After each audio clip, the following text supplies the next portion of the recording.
குழந்தையும் தெய்வமும் ஒன்று இல்லை என்று நாம் முன்பதிவிலே பார்த்தோம். நம் முன்னோர்கள் சொன்ன பழமொழி மிக தவறானது. இப்பதிவில் ஓரறிவிலிருந்து 5 அறிவு வரைக்கும் எல்லா உயிர்களிடம் இந்த பஞ்சபூத சக்தி ஒரே மாதிரியாக செயல்படுவதில்லை. அறிவின் வளர்ச்சிக்கு ஏற்ப பஞ்சபூதத்தின் தன்மை மாறிக்கொண்டே இருக்கும். ஓரறிவு உயிர்களுக்கு பஞ்சபூத சக்தி உண்டு, ஈரறிவு உயிர்களுக்கும் பஞ்சபூத சக்தி உண்டு. 3 அறிவு, 4 அறிவு, 5 அறிவு உயிர்களுக்கு வரை பஞ்சபூத சக்தி இயங்குகிறது. ஆனால் இதில் ஒரு முக்கியமான உண்மை என்னவென்றால், ஓரறிவு உயிரில் செயல்படும் பஞ்சபூத சக்தியும் 5 அறிவு உயிரில் செயல்படும் பஞ்சபூத சக்தியும் ஒன்றாக இருக்காது. அதே 5 பஞ்சபூதங்கள் இருந்தாலும் அவற்றின் விழிப்பு, ஆற்றல், வெளிப்பாடு உயிரின் அறிவு நிலைக்கு ஏற்ப உயர்ந்து கொண்டே இருக்கும். இதில் 6ஆம் அறிவு கொண்ட மனிதனுக்கும் பஞ்சபூத சக்தி மிகவும் தனித்துவமானது. இந்த தனித்துவத்தில் தான் மனம் என்ற சக்தி இருக்கிறது. இந்த மனதின் இருப்பிடம் எங்கேதான் உள்ளது என்றால் அறிந்தவர்கள் கூறுகிறார்கள். சிலர் மனம் கண்களின் வழியாக பதிவாகி மூளைகளின் செல்களின் வடிவில் இருக்கிறது என்றும் கூறுகிறார்கள். அடுத்து மூளையில் புள்ளி வடிவில் உள்ளதும் என்றும் கூறுகிறார்கள். மற்றொரு கண்களின் உள்ள பாப்பாவில் அப்பாப்பாவை தான் மனதின் வாசலாக இருக்கிறது என்றும் கூறுகிறார்கள். மேலும் சிலர் புருவ மத்தியே மனதின் மையம் என்றும் கூறுகிறார்கள்.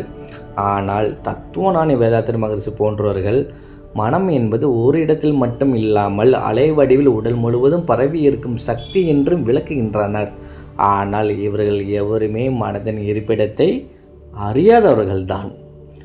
சித்தர்கள் மனதின் இருப்பிடத்தை பற்றி என்ன கூறுகிறார்கள் என்று பாருங்கள்.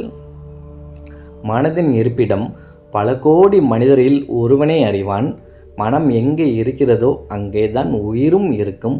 அப்போ மனமாகிய உயிர் எங்கேதான் இருக்கிறது என்ற கேள்வி எழும்பும் அல்லவா? மிக தெளிவாக இதை கேளுங்கள். உங்களின் உடலில் ஆன்மா இல்லை, உங்களின் உடலில் மனமும் இல்லை, உங்களின் உடலில் விந்து நாத சக்தி இந்த இரண்டுமே இல்லை. உங்களின் உடலில் எந்த விதமான கர்ம வினைகளும் இல்லை. உங்கள் உடலில் உண்மையான இறை காற்றாகிய மூச்சு காற்றாகிய வாசி காற்று அதுவும் இல்லை. இப்படி எதுவுமே உடலில் இல்லை என்றால் வேற எங்கத்தான் இருக்கிறது என்ற கேள்வி வருமல்லவா? இந்த பிரபஞ்சத்தின் அப்பால் விஞ்ஞானிகள் கூறுகிறார்கள் பிளாக் ஹோல். அந்த பிளாக் ஹோலுக்கு உள்ளே சென்றால் அதற்கு அங்கே ஒரு சிறு அண்டம் என்று ஒன்று இருக்கிறது. அந்த சிறண்டத்தை பற்றி சித்தர்கள் பாடல்களில் குறிப்பிடப்பட்டுள்ளது.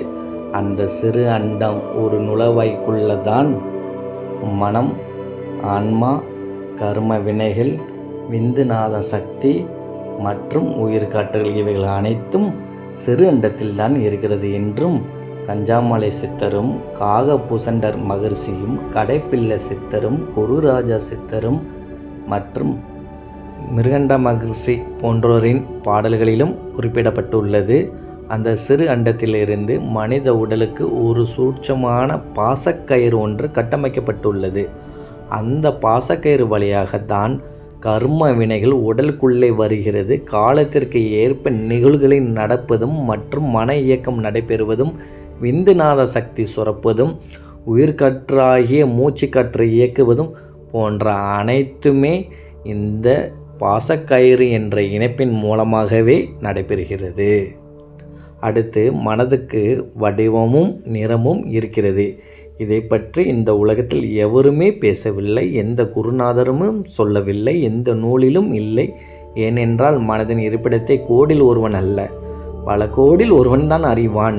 அவன் மட்டுமே இவ்வுலகத்தில் சித்தராக திகழ்வான். மற்றவர்கள் என்னைக்கு மனதின் இருப்பிடத்தை அறிகிறார்களோ அன்றுதான் அவர்களும் சித்தராக இம்மண்ணில் திகழ்வார்கள் என்றும் சித்தர்கள் கூறுகிறார்கள். அது வரைக்கும் எல்லாம் குருடனும் சேர்ந்து ஆடினால் அதன் பேர் குருட்டாட்டம். இந்த கதைக்கு போலதான் இம்மண்ணில் அனைவருக்கும் நடக்கிறது, நடந்து கொண்டும் இருக்கிறது. தற்சால் மனதின் இருப்பிடத்தை பற்றி கடைப்பிள்ளை சித்தர் நூலில் உள்ளது. சிறு அண்டத்தை பற்றி பாசக்கயிறும் பற்றியும் காகபூசண்டர் நூலிலும் உள்ளது. சிறு அண்டத்தை பற்றி கஞ்சமலை சித்தர் நூலிலும் உள்ளது.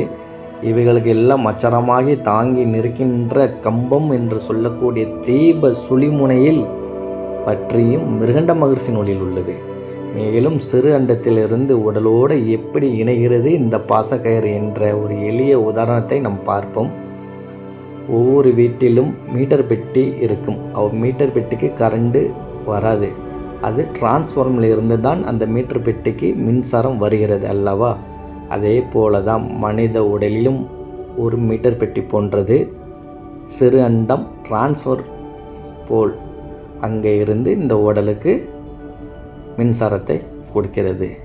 இதுதான் நடந்து கொண்டே இருக்கிறது. இந்த சக்தி தான் உடலில் வந்து வாழ்க்கை நடத்துகிறது, இயக்குகிறது. நன்றி. வாழ்க வளமுடன், வளமுடன் வாழ்க.